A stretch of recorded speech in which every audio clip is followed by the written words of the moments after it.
Good morning, good afternoon, good evening. Welcome to another video of the Liberian Bitcoin Blockchain and Cryptocurrency Forum. And today I'm going to be talking about the current financial system and the uh, falling of the US dollar. So, what's interesting to know is if you've been following like the financial space, there's been a lot going on, especially with the banking system. There's been a lot of very major banks that have liquidity issues and deposits issues.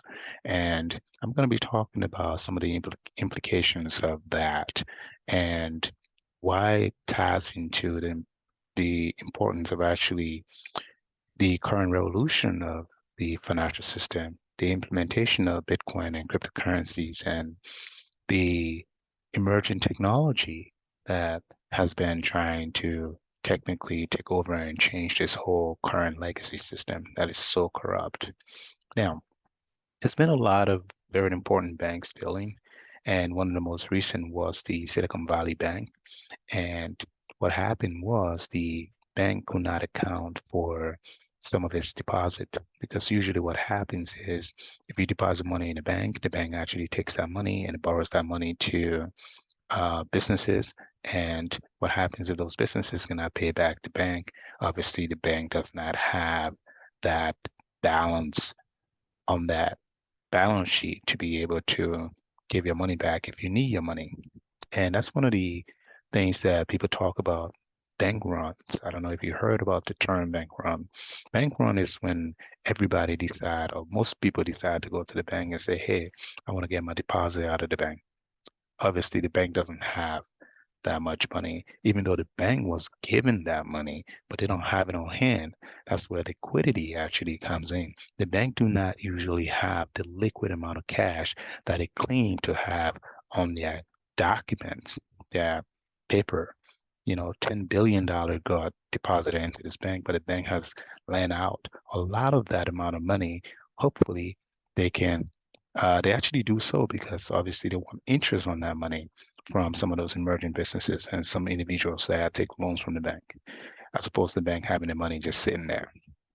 And if you understand also too, there's something called the fractional reserve, where the banks, because the bank has deposits within custody, they can use that deposit within custody to actually just manufacture money. So if you deposit $10 in the bank can actually borrow $90 out of that $10. I know there used to be that restriction. I think after COVID-19, the Federal Reserve of the U.S. Financial system actually has taken out that 90%. Now they can create infinite amount of money from having access to a certain amount of deposit.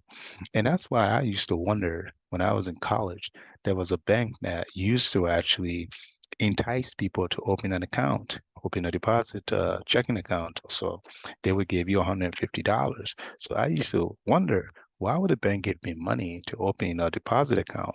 It's because of that. The bank knows that if you create a checking account and you deposit money into that checking or savings account, they can use that um, deposit to actually manufacture and generate credit out of that.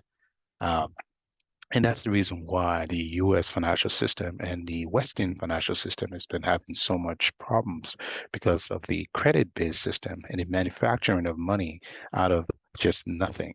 You just make up money like it's nothing, right?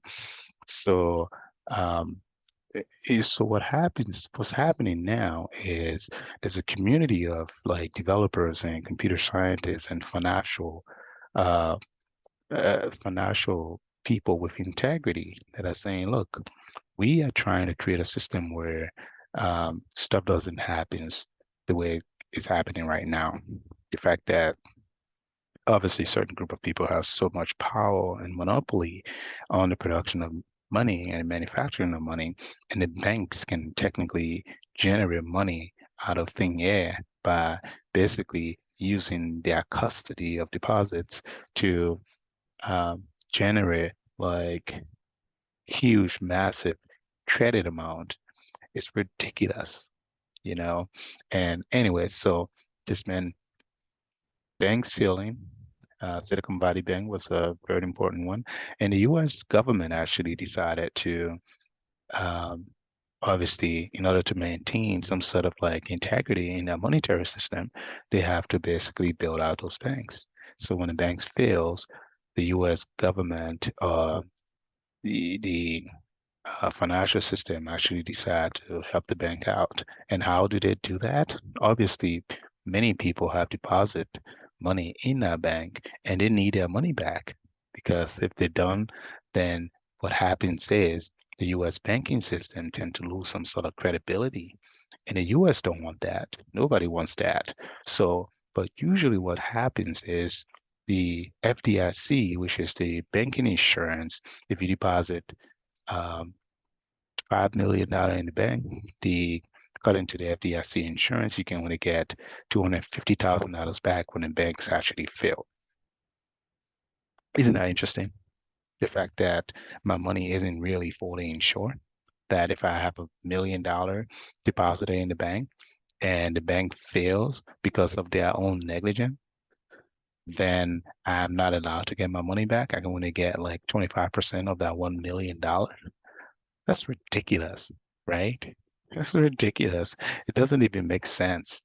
But the U.S. financial system said, well, what we're going to do is we had that $250,000 insurance on the banking system where if the bank fails, everybody who have money in the bank will be able to pay them back. If you have over $250,000 back, we want to give you $250,000 back. But with the failure of Silicon Valley Bank, the U.S. government has decided to pay all of the depositors their money back, almost all of it. So if you have $1 million in the bank, you'll most likely get your money back. Now, that comes in the most important question here. Well, where is the government getting money from to pay that money back? And part of um, the issue of that is the government actually in order to do that, they have to technically print out money. And the printing of money, actually, what it does, it decreases obviously, it increases the monetary supply, which decreases um, the value of the money. So what happens is we get inflation in that process. And inflation obviously is something that's been taunting the US financial system for many, many, many years. So that's why there's been so much folks in the community that have been trying to incorporate the innovation of like blockchain technology and Bitcoin and bring in like computer science process where the production and manufacturing of money isn't in a centralized entity, isn't controlled by some sort of centralized power, but is actually controlled by some sort of code. And there's a lot of like financial um, ethics folks that are saying, hey, we want money to work in that capacity. We want to be able to have money being controlled by code and computers and mathematics as opposed to being controlled by some sort of group or some kind of gang. So this is the direction of where the world is going currently. And it's very important that you stay up to date with how that process is going. And the US dollar, as we know it today, is actually losing global legitimacy everywhere because a lot of people have been bullied. A lot of countries have been bullied. They've been excluded from the international financial system. They've been sanctioned and they don't like it. Countries like Russia, countries like China, you know, they're saying that we do not want to be involved with a monetary system where we do not have a voice, that we can be shut down anytime. So there've been a conglomeration of a new financial system that's been built, global system, and that's the development of the BRICS nation. The BRICS financial system has been developed by Brazil, Russia, China, India, and South Africa. These guys they are coming together and saying, look, we need to submerge our economy together and be able to create some sort of um, financial system that we can debase the US dollar and create this. system where we can incorporate other folks in the world to be a part of. So this is what's going on, people, and it's important that you know that.